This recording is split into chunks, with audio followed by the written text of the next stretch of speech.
Então, boa tarde a todos. Eu sou Sofia, procuradora do município de Porto Alegre, e hoje eu vou ser a mediadora da palestra Gestão da Dívida Ativa, orientada por dados e projetos. Eu gostaria de agradecer primeiramente ao Centro de Estudos de Direito Municipal da PGM Porto Alegre por nos proporcionar essa palestra sobre um tema tão atual e relevante. Também agradeço a presença de todos, e em especial ao nosso palestrante do dia, o Dr. Daniel de Saboia Xavier. Dr. Daniel é procurador da Fazenda Nacional e coordenador geral de Ciência de Dados e Inteligência Artificial. Ele tem um currículo muito extenso. Eu vou destacar aqui que ele é graduado em Ciências Contábeis e em Direito, pós-graduado em Direito Tributário, em Processo Civil, em Administração Pública, em Big Data e Business Analytics e em Inteligência Artificial. É também mestrando em Informática Aplicada, com ênfase em Ciência de Dados e Inteligência Artificial. Então, nós estamos muito honrados com o aceite do nosso convite. E para o pessoal que estiver assistindo a palestra, caso houver dúvidas ou comentários sobre o tema, vocês podem ir mandando no chat, que ao final o nosso palestrante vai abordar alguns dos questionamentos.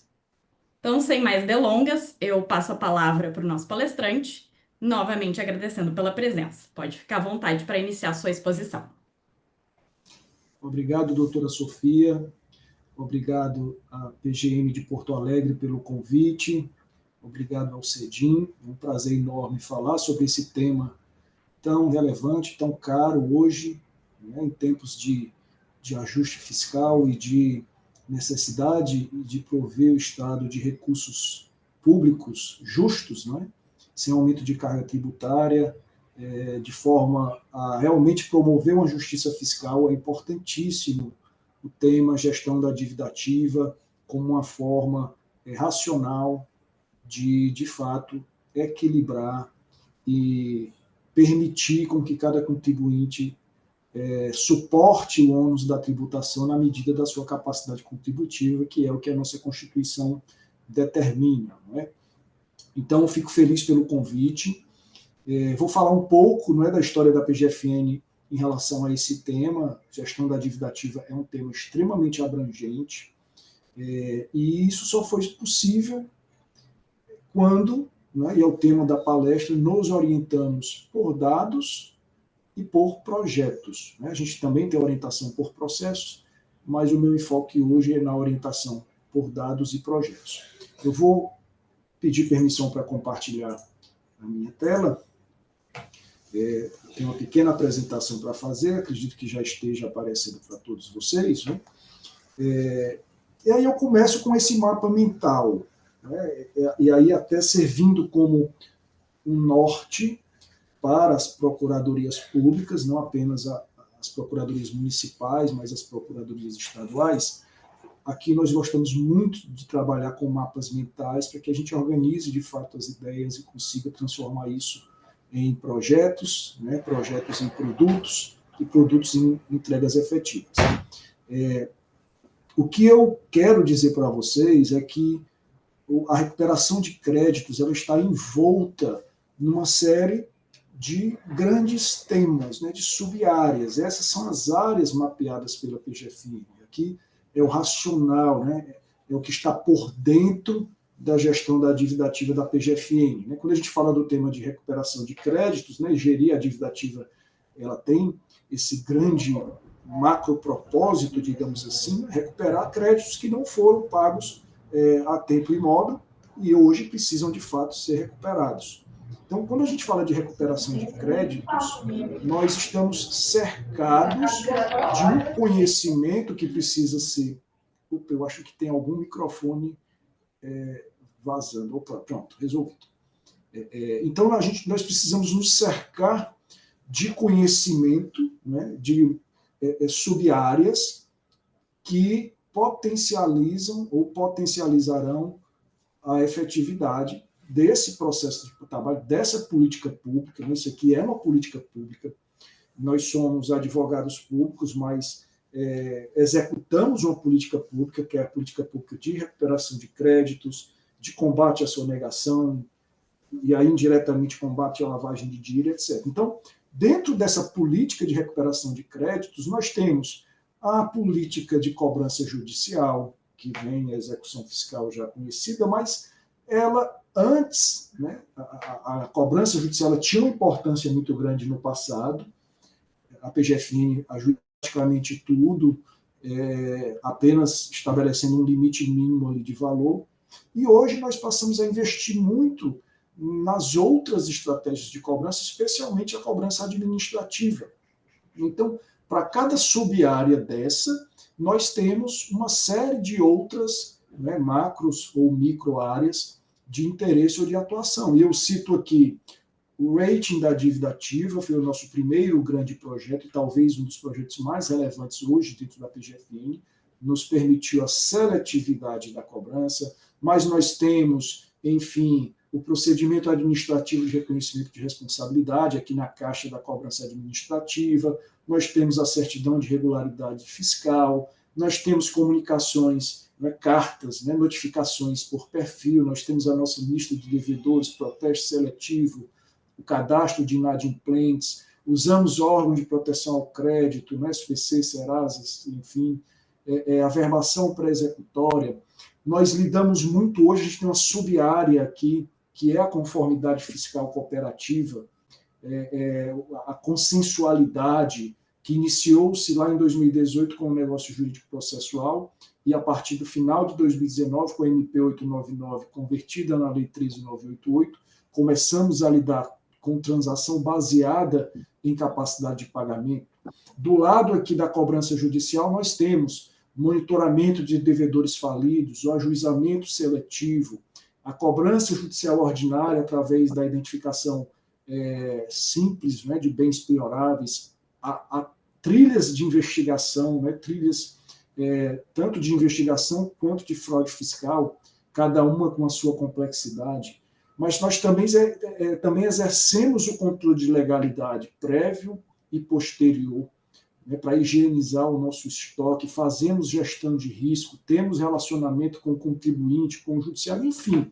Né, o que a gente, quando a gente fala em gestão da dívida ativa, né, orientada por dados e projetos, nós temos que ter em mente qual é o nosso papel e quais são os instrumentos e ferramentas que devemos ter, né, e devemos alimentar, devemos evoluir para que, de fato, a nossa cobrança seja mais eficiente. Né? E isso só é possível através da orientação por dados e projetos. E aí, falando um pouco, tudo isso que eu estou mostrando para vocês aqui, todos esses conceitos ou essas sub-áreas, né, do grande tema de recuperação de créditos, elas estão baseadas, fundadas em dados e projetos e em tecnologia, né, basicamente falando.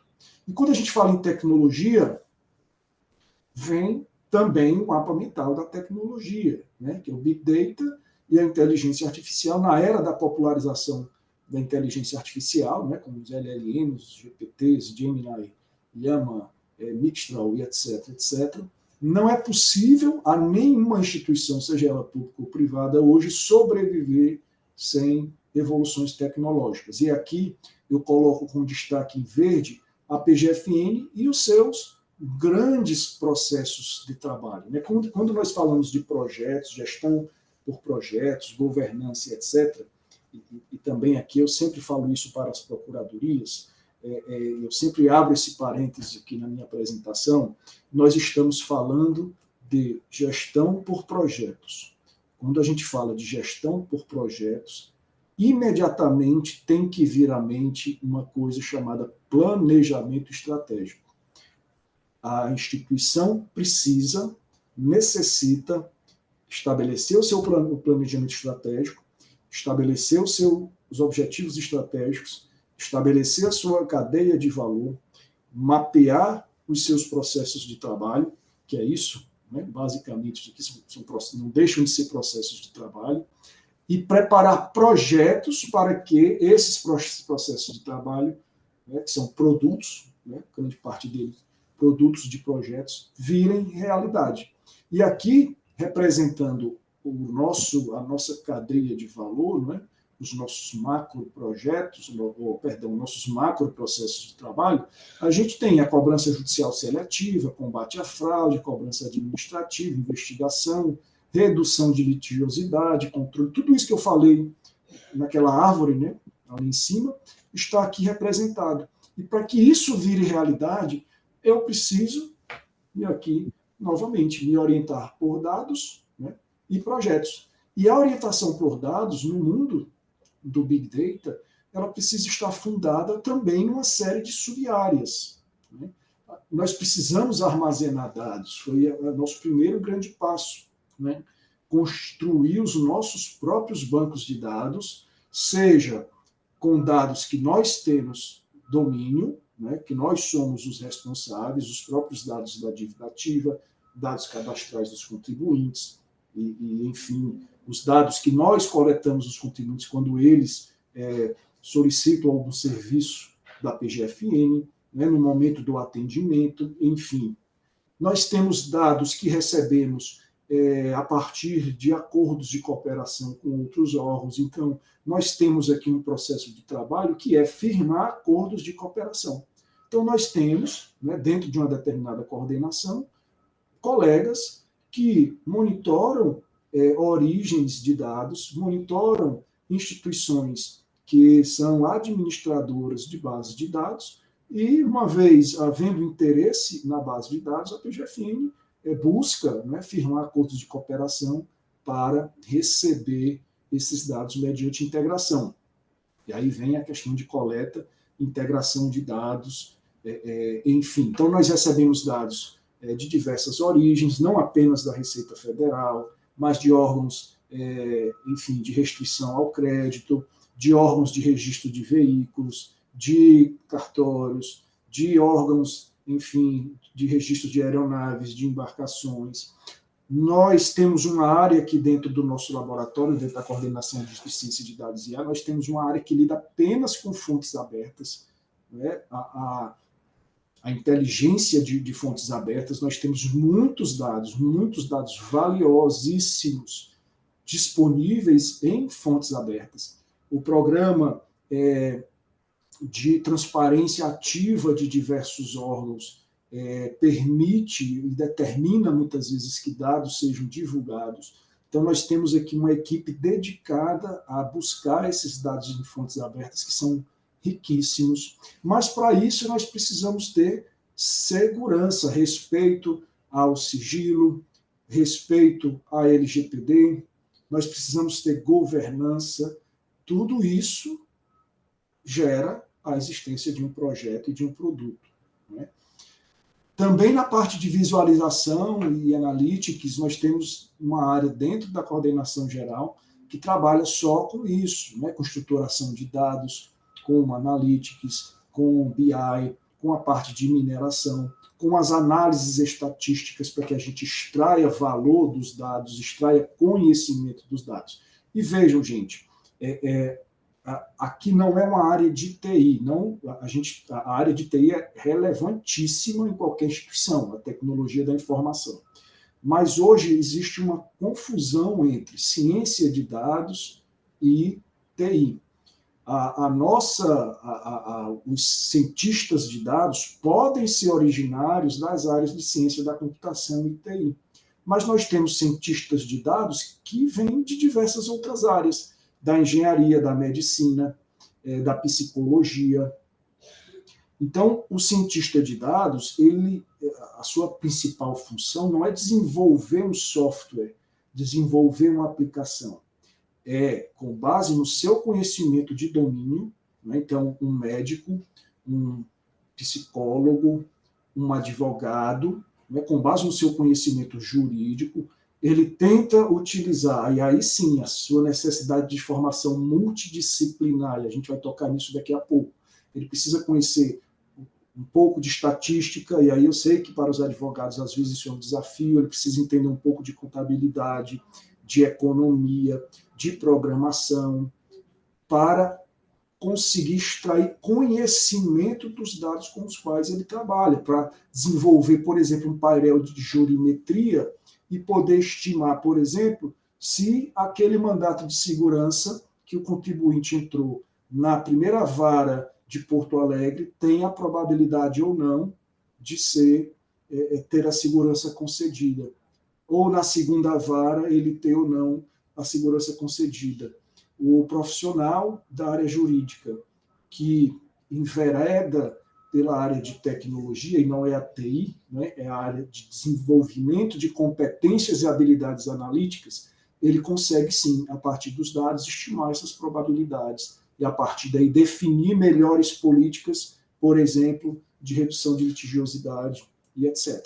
E a gente tem hoje as grandes áreas, né, de aprendizado de máquina e inteligência artificial que também estão dentro desse grande ramo, né, de Big Data e IA, e aí sim aplicações que efetivamente permitam melhorar e escalar todo esse trabalho de recuperação de créditos e etc. Então aqui é mais um mapa mental que a gente coloca temas e grandes áreas em que nós investimos e estamos investindo ao longo dos últimos anos.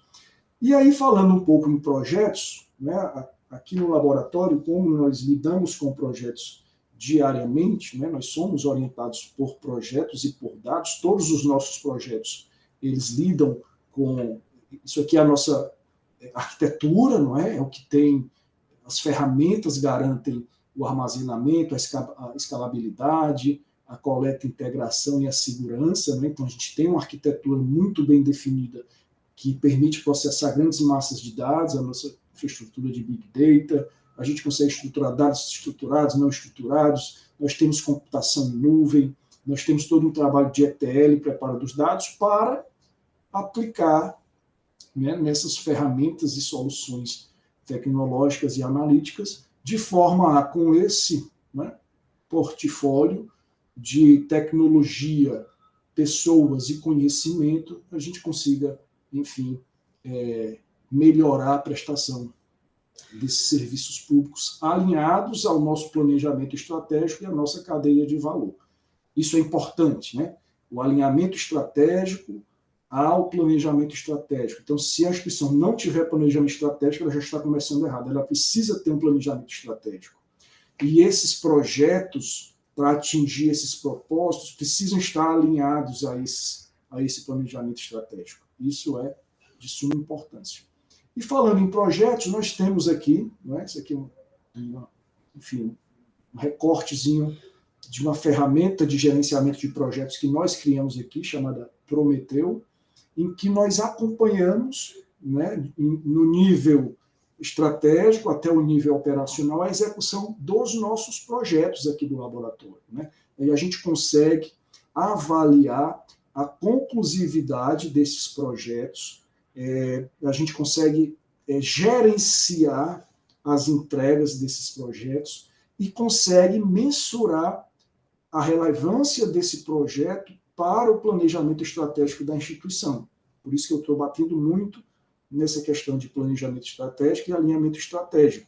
E por que, gente, eu estou dizendo isso? Porque eu completo agora 18 anos de PGFN e vi muitos projetos bons morrerem por falta de patrocínio. E o patrocínio que eu digo não é nem a questão financeira, é o patrocínio da alta administração. Porque muitos gestores queriam projetos para chamar de seu, e aí você acabava pessoalizando os projetos. E o projeto ele precisa ser da instituição, e quanto mais relevante esse projeto for, ele precisa transcender ciclos administrativos. E eu vi isso muito aqui na PGFN e outros órgãos que eu trabalhei, projetos que só sobreviviam porque o gestor do momento queria. Quando trocava, o próximo gestor queria trazer seus outros projetos e muitos projetos bons morriam no meio do caminho. O que foi que nós fizemos para contornar isso? Primeiro, soubemos escolher melhor os nossos gestores, né? Então, nós temos agora, né, dos últimos 10 anos, nós tivemos gestores, procuradores gerais realmente engajados, conscientes da necessidade de continuidade dos projetos. E nós temos um planejamento estratégico muito forte e temos o nosso portfólio de projetos estratégicos alinhados à nossa cadeia de valor, que dessa forma transcendem as gestões. Um procurador-geral que sai, ele precisa respeitar a nossa governança de projetos, porque houve um comitê que determinou que aquele projeto é relevante para a instituição e ele precisa ter continuidade, ele precisa ter prioridade, ele precisa ter fontes de recursos para que efetivamente o seu produto seja entregue. Então, é importante também que as instituições tenham os seus comitês de governança estratégica, enfim, cada um dá o nome que quer, e esse comitê avalie frequentemente o portfólio de projetos da instituição, definindo critérios objetivos para a priorização desses projetos. É o que eu vou mostrar para vocês daqui a pouco. Porque, senão, vocês vão despender energia na execução de projetos que daqui a 2 ou 3 anos não terão continuidade porque faltou o patrocínio, né? No sentido de você ter ali o olhar da alta administração acompanhando aquele projeto. Hoje nós temos um índice de conclusividade de 72%, nós temos 125 projetos, dos quais 90 já foram concluídos, a gente tem 13 andamentos, etc., que é o painel dos projetos.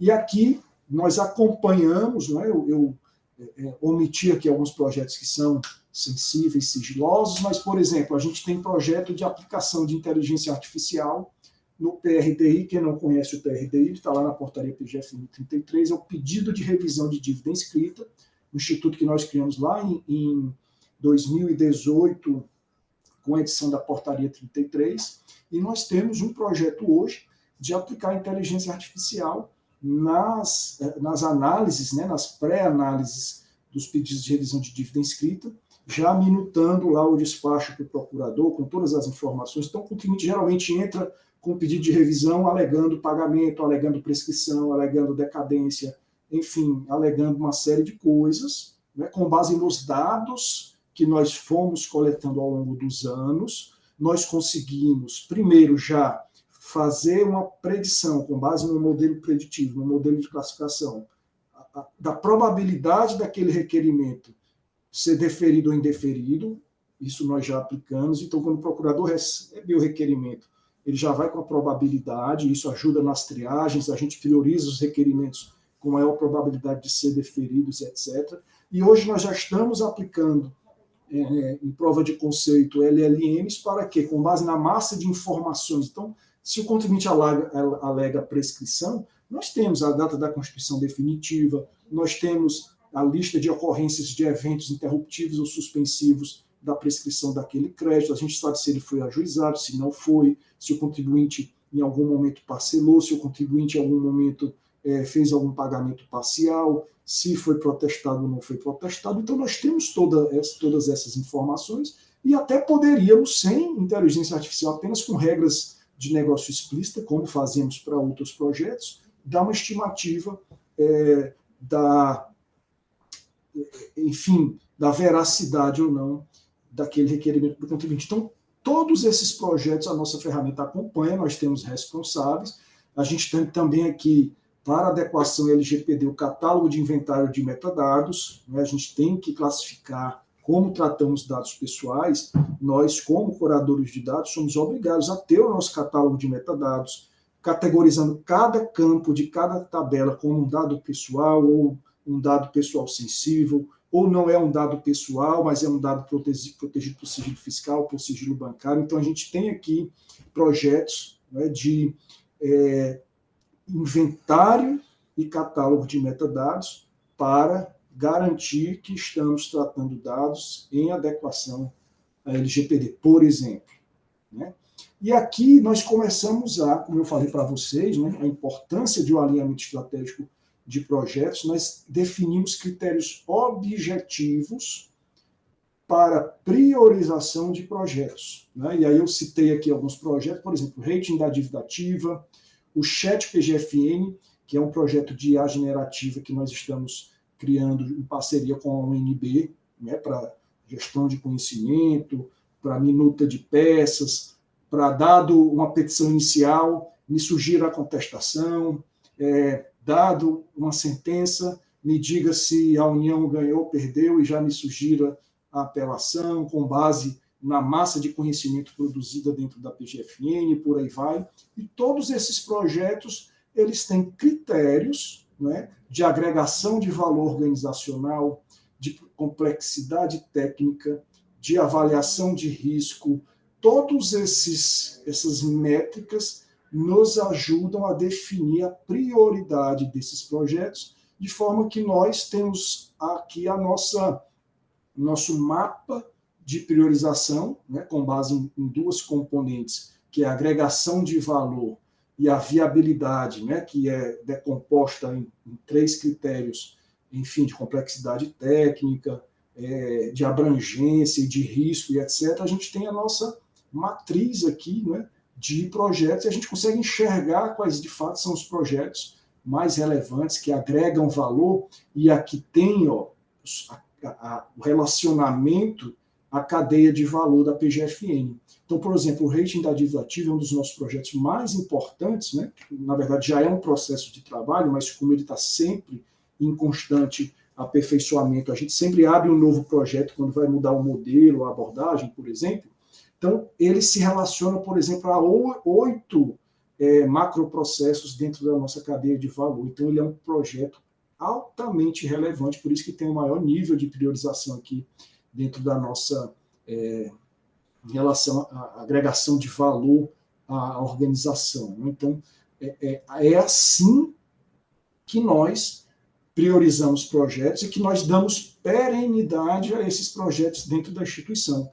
Nós damos destaque a eles, damos importância e relevância, e aí sim ele vai ter maior dedicação de pessoas, alocação de recursos humanos e financeiros, e sempre acompanhado e monitorado, seja pela própria coordenação geral, seja pela adjuntoria, seja pelo Comitê de Gestão Estratégica da PGFN, e seja pelos órgãos de controle. Né? Esses processos e projetos que têm maior complexidade são os primeiros a ser fiscalizados aqui no nosso caso, tanto pela Controladoria Geral da União, Tribunal de Contas da União. Né? E também temos o nosso mapeamento de riscos desses projetos. Né? A gente faz o mapeamento de risco nos processos de trabalho, mas também faz nos projetos. Temos aqui as nossas matrizes de risco, né? Com base, por exemplo, em eventos que podem afetar a entrega desses projetos. Né? Dificuldade de obtenção de dados, falhas nos scripts, perda do domínio de dados, desatualização de modelos. E aí cada risco desse, né, uma vez mapeado, nós temos as medidas de mitigação e ele traz um valor aqui, né, ao projeto. Esse risco entra aqui no cálculo do risco geral e atribui aqui um valor da viabilidade, ou seja, o risco é muito alto de não execução do projeto e a viabilidade dele acaba sendo prejudicada. Esse é um projeto que, frente a um outro, não é, que a gente tem uma maior viabilidade na tomada de decisão ali, como os recursos são escassos, a gente vai priorizar aquele que a gente terá uma entrega mais imediata. Certo? Então, tudo isso, gente, que eu estou falando, como eu falei, quando a gente fala de rating, quando a gente fala de IA, a gente tem que ter dados, nós temos que nos orientar por dados, nós precisamos ter informação e tecnologia. Agora, nós precisamos também ter conhecimento, nós precisamos investir na multidisciplinaridade. O elemento pessoas aqui, né, nós temos esse triângulo, né, processos, tecnologia e pessoas. O campo pessoas é extremamente importante num bom gerenciamento de projetos e na boa execução de projetos.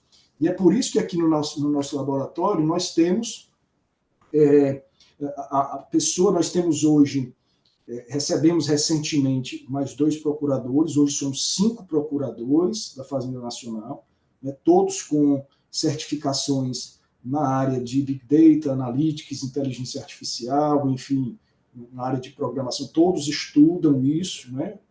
Todos voluntariamente, enfim, isso não é obrigado, mas é um pré-requisito para vir trabalhar aqui no laboratório, ter essas certificações.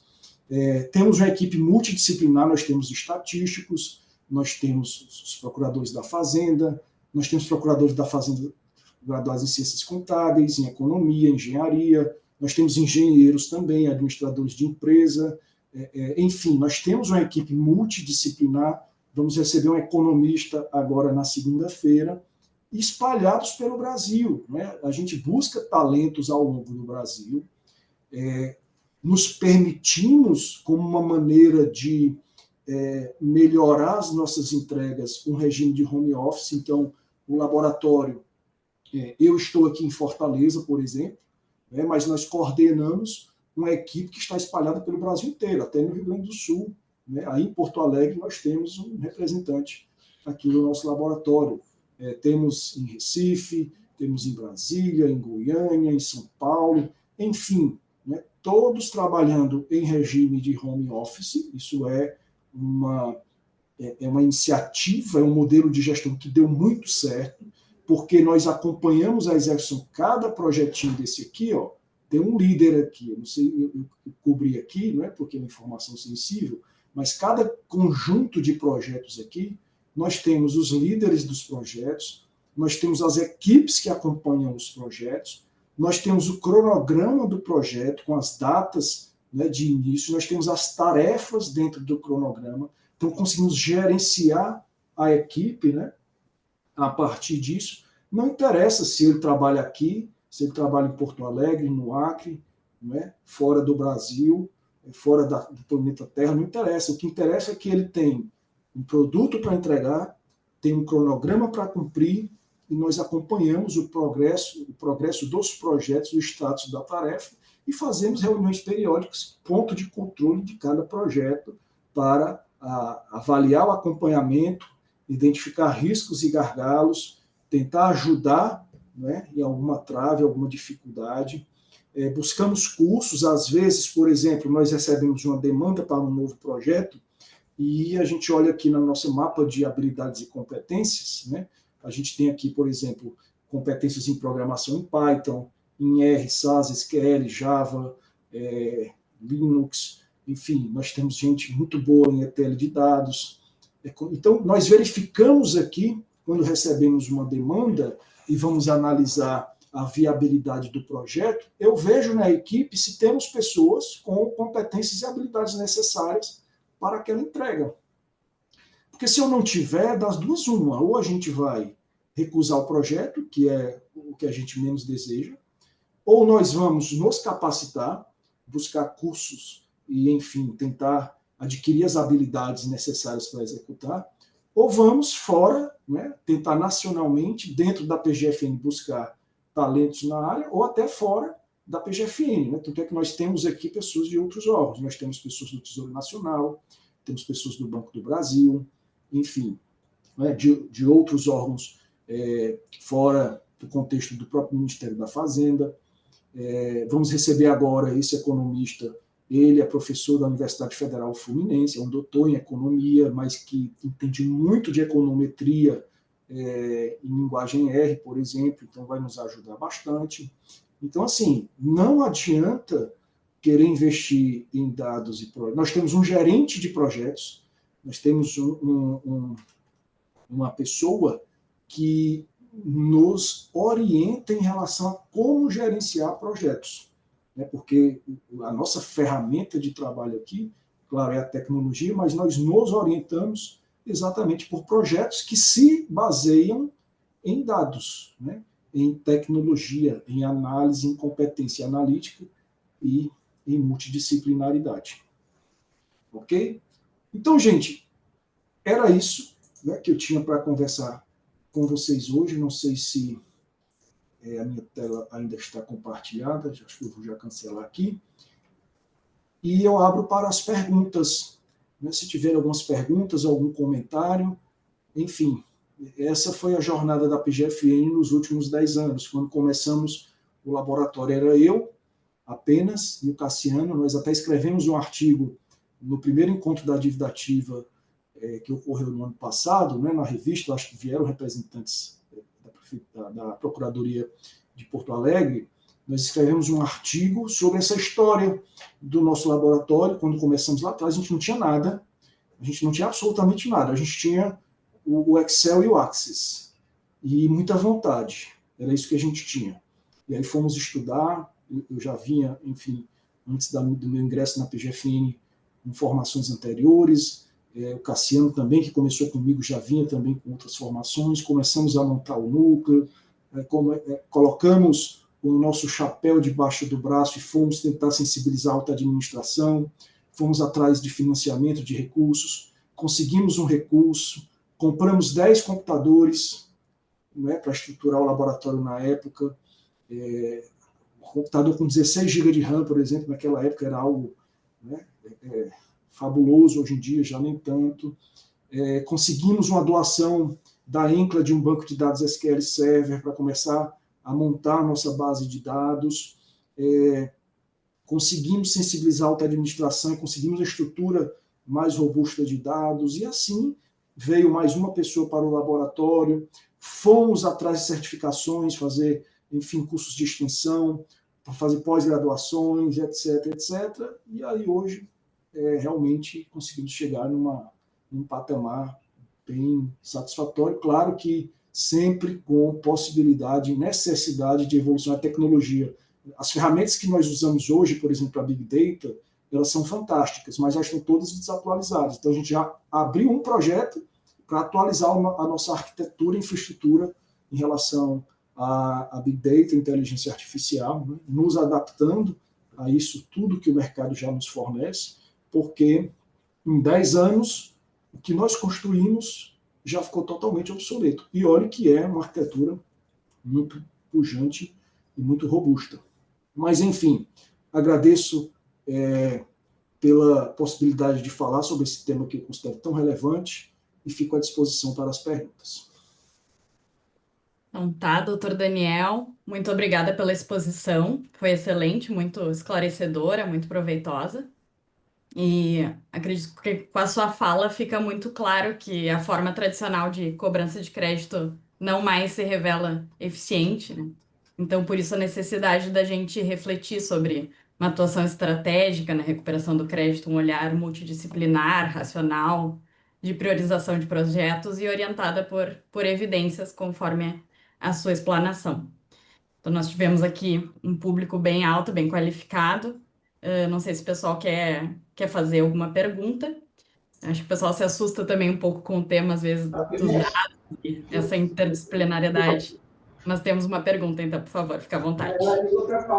Olá, eu sou Gabriel, trabalho aqui na Secretaria Municipal de Saúde, sou estatístico. Eu gostaria de início de parabenizar o Dr. Daniel, a palestra dele foi excelente.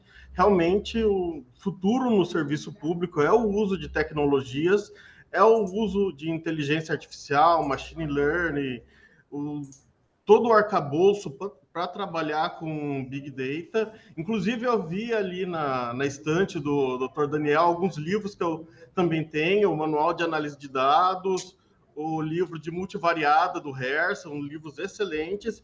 E eu entendo que esse instrumental estatístico, aliado com a capacidade computacional e esses novos softwares, inclusive na parte de LLM, vão trazer grandes benefícios para o serviço público. Então, a ideia agora será capacitar os servidores para fazerem uso desse instrumental, porque, de fato, como você comentou, Sofia, isso traz um pouco de receio, um pouco de medo, é uma coisa nova, é uma coisa que tem origem na área de exatas, e normalmente o pessoal fica um pouco receoso de trabalhar quando a coisa envolve muito número, muita lógica, mas o futuro é esse. Então, parabéns, doutor Daniel, perfeita a sua palestra e vamos trabalhar. É isso, assim, a estatística, para mim, ela é a base hoje da inteligência artificial, do aprendizado de máquina, etc. Tudo que a gente vê, o chat GPT, que é o mais conhecido e popular, mas todos os outros LLMs, né, essa tecnologia começou com o Google, na verdade, tem um paper de 2013, foi o primeiro LLM enfim, né, que veio à tona, foi desenvolvido lá pelos engenheiros do Google, e eles publicaram um paper sobre isso, e tudo é probabilidade, tudo é probabilidade, são análises probabilísticas que estão por trás hoje do que a gente enxerga. Claro que isso veio aliado a um aumento gigantesco da capacidade computacional. Né? A primeira rede neural, a sua teoria surgiu em 1950, né? De você estabelecer neurônios matemáticos, né? Com base em calibragem de pesos, que permita resolver problemas complexos, né? Através da identificação de padrões. Mas essa teoria ela só conseguiu de fato evoluir, chegar no patamar que nós temos hoje por conta do nosso avanço da capacidade computacional. Por isso que a NVIDIA, quando vocês ouvem aí falar de LLM, sempre a NVIDIA aparece nesse cenário. Aí veio o DeepSeek querendo desbancar os outros grandes LLMs, porque o treinamento dele requeria uma capacidade computacional menor, então a arquitetura para que você tenha para fazer o treinamento desses modelos teria um custo reduzido, né, porque a capacidade de processamento, enfim. Então, mas a estatística ela está em todos esses aspectos, né, alinhada, claro, à nossa capacidade computacional, os GPUs, TPUs, o Google vai lançar agora a computação, né, junto com a NVIDIA, um processador em computação quântico, que é um negócio assim, enfim, é uma disrupção violenta, né? Mas é isso, você tem toda a razão. Primeiro, temos que investir. Então, a instituição tem que patrocinar a capacitação dos seus servidores em gestão, em estatística, em programação. Isso tudo aplicado a problemas de negócios reais. Não é você chegar e fazer um curso, e eu digo isso por experiência própria. Eu já fiz cursos abertos. Eu fui lá, na cara e na coragem, fazer um curso, uma especialização disso e daquilo. Você vê muita teoria importante, te agrega muito valor. Mas quando você faz algo voltado a solucionar problemas reais da tua instituição, se você conseguir montar, por exemplo, uma especialização em company, olha, essas daqui são as minhas dores, esses aqui são os meus problemas. Vamos, ao longo do curso, pensar em disciplinas e projetos que permitam ter o conhecimento necessário para resolver esses problemas. Vocês vão acelerar muito a curva de aprendizado, vocês vão acelerar muito a velocidade das entregas, se isso for de forma aplicada. Mas precisa da capacitação, vocês precisam mobilizar pessoas e equipes. O líder, né, ele tem que ter essa habilidade de motivar, porque não é fácil a gente sair da zona de conforto. Não é fácil para um advogado estudar cálculo, não é fácil para um advogado estudar estatística, não é fácil para um psicólogo estudar estatística. Tanto é que nós temos um psicólogo, que foi prêmio Nobel de Economia, o autor lá de Rápido e Devagar, o Daniel Kahneman, um psicólogo que fez diversos, enfim, foi prêmio Nobel de Economia por conta do pensamento estatístico dele, etc. Então, assim, não é fácil, mas os gestores, os líderes precisam ter. Gerir projetos é gerir pessoas, ele precisa ter a habilidade de motivar, né, de colocar essa gana na sua equipe para que, de fato, saia da zona de conforto e aprenda outras habilidades. Se isso não for feito, é muito mais difícil alcançar os objetivos. Né? Tem que haver essa motivação e tem que haver essa determinação e esse foco.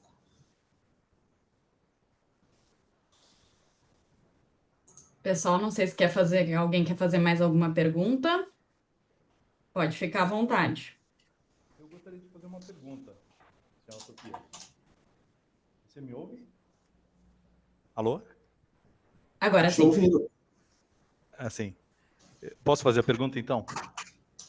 Sim, Doutor Daniel, primeiramente, obrigado. Foi muito esclarecedor. Eu achei interessante a ideia da gestão por projetos, né, e laboratório de dados, enfim.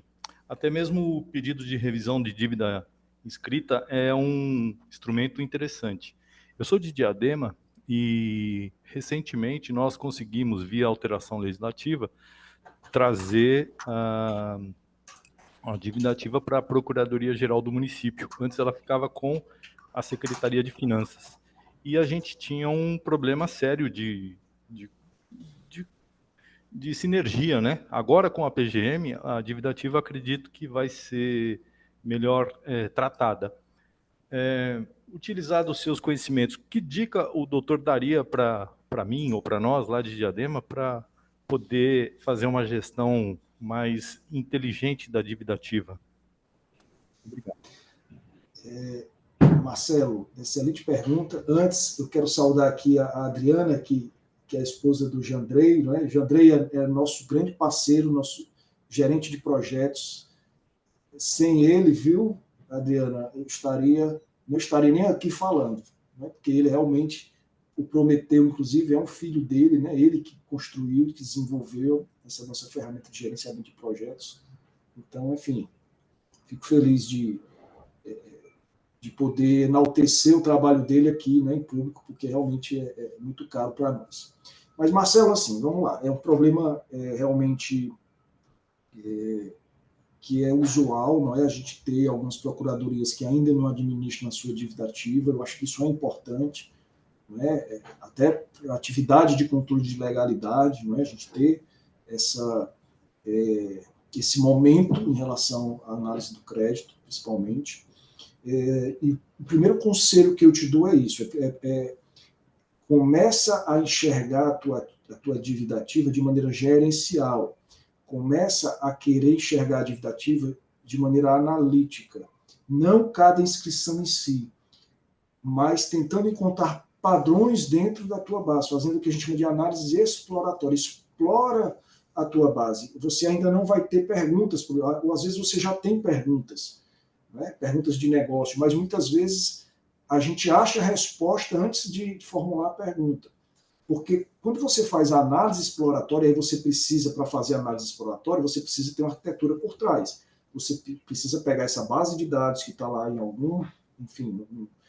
uma base transacional, por exemplo, no SQL, no PostgreSQL, etc. Você precisa transferir essa base de dados para uma base de dados analítica, né, um data warehouse, enfim, usar ferramentas analíticas, aí a gente tem as ferramentas que o pessoal chama de BI, mas são ferramentas de descoberta, né, de data discovery, etc., que é o Power BI, o MicroStrategy, o Tableau, a própria Google tem o Locker, ele tem a sua própria ferramenta, e começa a montar visões da tua carteira, para que você tenha uma visão gerencial da tua carteira. Então, são perguntas simples que eu vou fazer aqui, claro que você vai ter perguntas mais complexas. A minha carteira como é que ela está distribuída, por exemplo, por valor? Eu tenho quantas inscrições abaixo de 50 mil e quantas acima? Quais são as inscrições acima de 1 milhão? Como elas estão distribuídas territorialmente? Como elas estão distribuídas por setor econômico, por exemplo? Olha, eu tenho aqui uma concentração da minha carteira num único devedor. Né? Às vezes as procuradorias ela tem ali 5 ou 10 devedores que concentram 80% do estoque. Opa, então eu direcionar, ter seletividade, né, em relação a esses 5, 10 devedores, vai me permitir um resultado muito maior do que trabalhar todos eles de maneira igual. Então você começa a enxergar a sua dívida ativa de uma maneira gerencial, né, você começa a entender o que é que salta mais aos teus olhos nessas análises que você faz, como é que está distribuída. Eu tenho muita dívida concentrada em pequenos valores, muita dívida em grandes valores. Como é que está a idade dessa minha dívida? Como é que se distribui, por exemplo, por ano de inscrição? Eu tenho dívidas muito antigas ainda no estoque. Será que eu não consigo fazer um trabalho de higienização dessa carteira? Você começa a ter iniciativas gerenciais sobre o teu estoque e aí começa a surgir projetos em relação ao tratamento gerencial e não um a um, tá entendendo? Então, a gestão de dívida ativa ela precisa ser feita com base em dados gerenciais para que você tenha políticas de massa, para a gestão de massa da sua carteira, e você tenha políticas de gestão pontual da carteira, né, de casos concretos, quando são casos relevantes e importantes. A primeira coisa que você precisa fazer é isso, é ter a visão gerencial, saber como está o estoque distribuído por idade, por tipo de pessoa, por setor econômico, Aí você, depois que você tiver essa visão, né, como é que a tua carteira está crescendo no tempo, né, se ela tem um crescimento vegetativo, o que é que a gente chama de crescimento vegetativo? Se eu não tiver nenhuma inscrição no ano, quanto foi que a minha carteira cresceu, né, só com correção? Quanto é que eu recebo, por exemplo, dos órgãos de origem, de novas inscrições por ano, como é o meu fluxo? Né? Uma outra análise que a gente separa estoque, né, que é a análise estática da carteira, e faz a análise de fluxo também. Como é que está meu fluxo de entrada de novos créditos e de baixa do meu estoque, seja por pagamento, seja por prescrição? Que elementos da minha carteira, gerencialmente, eu já consigo identificar indícios de que está prescrita? Por exemplo, com base em marcos, aí você tem um tratamento gerencial de possíveis créditos prescritos. Tudo isso no campo lá do controle de legalidade e higienização do estoque. Então, assim, existem... Será que eu consigo... Aí, uma vez feita essa tarefa de casa, e veja, é a sua base, você não depende de ninguém, a base está sob sua governança e seu controle. Você só precisa investir em pessoas, capacitar pessoas para ter essa visão analítica, né? E nada melhor do que vocês que gerem a dívida ativa fazendo essas perguntas, né? E você tem que ter capacidade de executar projetos para atacar esses problemas, enfim, que vocês vão identificar. E o segundo conselho, enriqueça a sua base com outros dados. Tente buscar novas informações para que você enriqueça essa base de dados. Né? Aí vem informações da Secretaria de Finanças, por exemplo, base do IPTU. Olha, a base do IPTU é uma base extremamente importante para que você consiga, por exemplo, fazer uma análise de situação econômica do contribuinte. Né? O contribuinte que tem imóvel em área nobre, ele tem um poder econômico diferente de um contribuinte que tem imóvel numa área que não é nobre, diferente de um contribuinte que não tem imóvel nenhum. Então, é uma coisa que a gente faz muito aqui. Você não precisa ter a renda, você não precisa ter acesso ao imposto de renda do contribuinte para inferir a renda ou a capacidade econômica dele. Você consegue fazer isso olhando outros dados correlacionados a ele. Né? E aí vem a estatística. Existem dados que estão correlacionados. E havendo correlação, você consegue inferir com muita precisão um dado a partir de outro. Então, a base do IPTU, muitas bases já são, inclusive, georreferenciadas. Por exemplo, cruzada com a base do IBGE, que faz a análise de renda por setor censitário, por exemplo, você consegue saber, olha, este imóvel está num bairro ou numa área nobre. Então, eu consigo inferir, né, que a renda do proprietário desse imóvel é alta, porque ele vai ter que pagar o IPTU, porque ele vai ter que pagar um condomínio mais caro, porque a base lá da planta é diferenciada. Então, você começa a enriquecer a sua base de dados e, a partir daí, você já consegue direcionar suas ações de cobrança. Opa, o IPTU aqui, está aqui. Eu tenho aqui 10 maiores devedores do IPTU do município de Porto Alegre. Quem são esses devedores? Né? Onde eles moram, o que eles comem, né? Aquela coisa, enfim. Aí você vai direcionar e etc. Então, é isso. Né? Tente olhar para a sua carteira, fazer análises exploratórias, fazer perguntas e dar tratamentos gerenciais. E não tratamentos caso a caso, que é o que a gente vinha fazendo 10 anos atrás, né? Olhando como se cada devedor fosse em si mesmo. Né? Você tem que olhar o todo. Aí depois ir para o caso particular. Doutor, temos mais um questionamento ali no chat, também em relação ao planejamento estratégico e mais relacionado com os dados dos devedores. Eu vou ler para o senhor, daí se o senhor quiser fazer algum comentário. A Cristiane Marcela Salvá questiona: teria indicação de um planejamento estratégico na recuperação do crédito? O que é necessário para que se obtenha a centralização dos dados dos devedores nos meios autorizados, conjuntamente com as redes sociais e demais meios, para que seja mais eficiente a busca desses devedores, para que efetivamente seja recuperado o crédito do município? Bom, planejamento estratégico, enfim, é um conceito muito difundido. Muitas coisas do planejamento estratégico da PGFN estão em transparência ativa, você consegue consultar lá no site da PGFN, você vê o nosso planejamento, vê a nossa cadeia de valor, missão, valores, etc. Né? Você tem um nível ali importante que pode servir como fonte de informação. Sobre essa questão de centralização de dados, né? Tirando essa questão das redes sociais, você precisa, de fato, ter uma equipe dedicada a dados, você precisa montar uma equipe e conseguir patrocínio, né? Seja da alta administração, seja financeiro, para montar o seu centro de dados. Isso, enfim, pode até ser terceirizado, a gente até recomenda que seja terceirizado, né? Para você não vai montar um data center dentro do seu órgão, porque hoje existe a computação em nuvem, existem fornecedores que, enfim, que prestam esse serviço, aí você precisa conhecer um pouco para entender os riscos associados a isso, não é? Você não vai colocar um dado sensível numa nuvem pública sem fazer um tratamento, enfim. E você precisa ter uma equipe que, de fato, centralize essas bases de dados e precisa ir atrás do dado.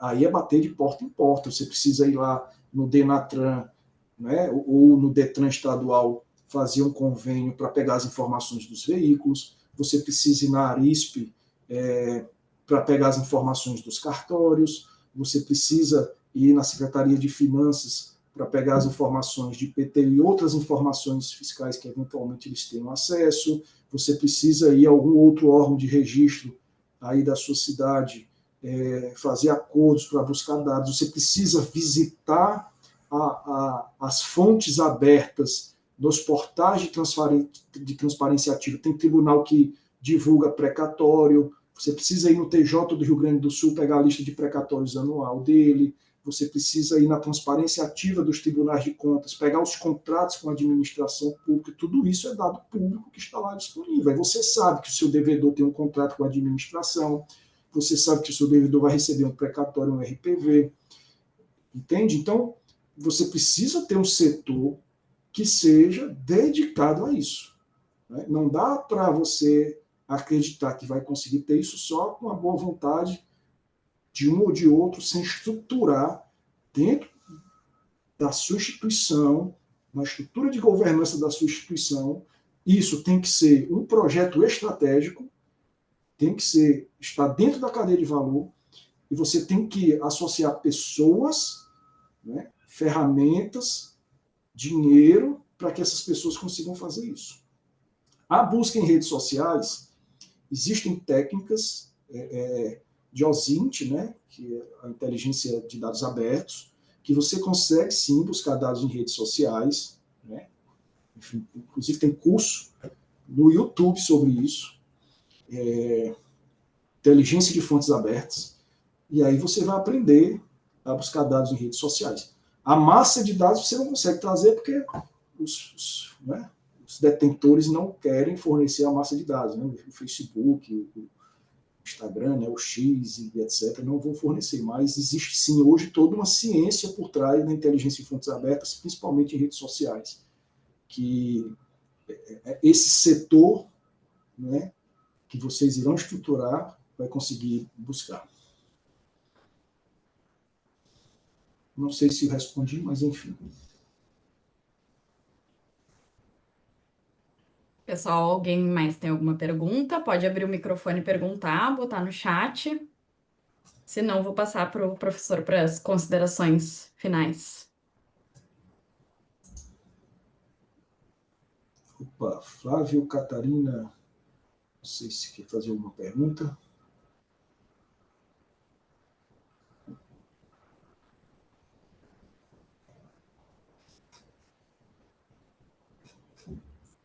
Bom, acho que não.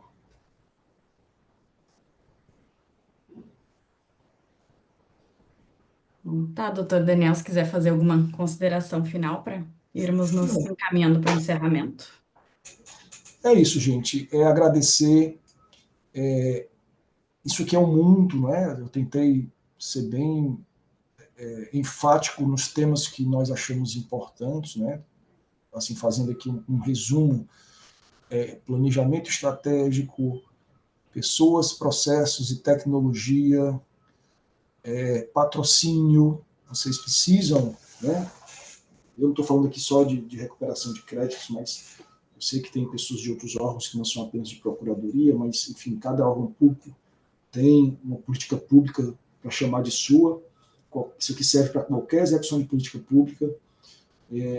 Precisa ter planejamento estratégico, projetos, processos, pessoas e tecnologia, engajamento, equipe, projetos e dados. Sem dados não adianta, você pode até ter projetos sem dados, mas hoje em dia tudo tem que ser baseado em dados e evidência, principalmente no campo da política pública. Não dá para fazer política pública com narrativa, né, com retórica. Até no campo jurídico hoje, nós usamos muito, a PGFN hoje usa muito o impacto econômico na sua defesa, por exemplo, no Supremo Tribunal Federal, em relação à constitucionalidade ou inconstitucionalidade, ou discussão nos tribunais superiores em relação à incidência tributária, análise econômica do direito, né, como se diz, ela tem que ser baseada em dados, até que o impacto é esse, a injustiça é essa, porque muitas vezes a imprensa cria uma narrativa que não se sustenta, e aí, tecnicamente, com fundamento em dados, você vai estar aqui, ó, essa isenção só beneficia um grupo que não precisa da isenção. E aí nós estamos deixando de dar isenção para um outro grupo que realmente precisa. Isso aqui é uma benesse desnecessária. Né? Essa benesse é necessária porque produz uma justiça fiscal. Então, isso sem dados se perde, vira só narrativa. Então, é importantíssimo haver essa organização e esse direcionamento, né? Isso tem que ser realmente uma fixação de toda a instituição pública. Para mim, todas as instituições deveriam ter o seu laboratório de ciência de dados e inteligência artificial lá povoada por pessoas de multiáreas, né? Para que realmente receba demandas e potencialize projetos, produtos e entregas. E eu termino a minha fala com o que eu sempre digo, né? Boas ideias nós sempre temos na administração pública e privada. Temos ideias excelentes, geniais. Agora, a gente transformar uma ideia num projeto é muito difícil. E transformar um projeto numa entrega é mais difícil ainda.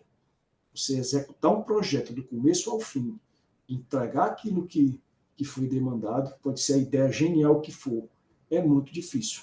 Tem que ter energia, tem que ter dedicação.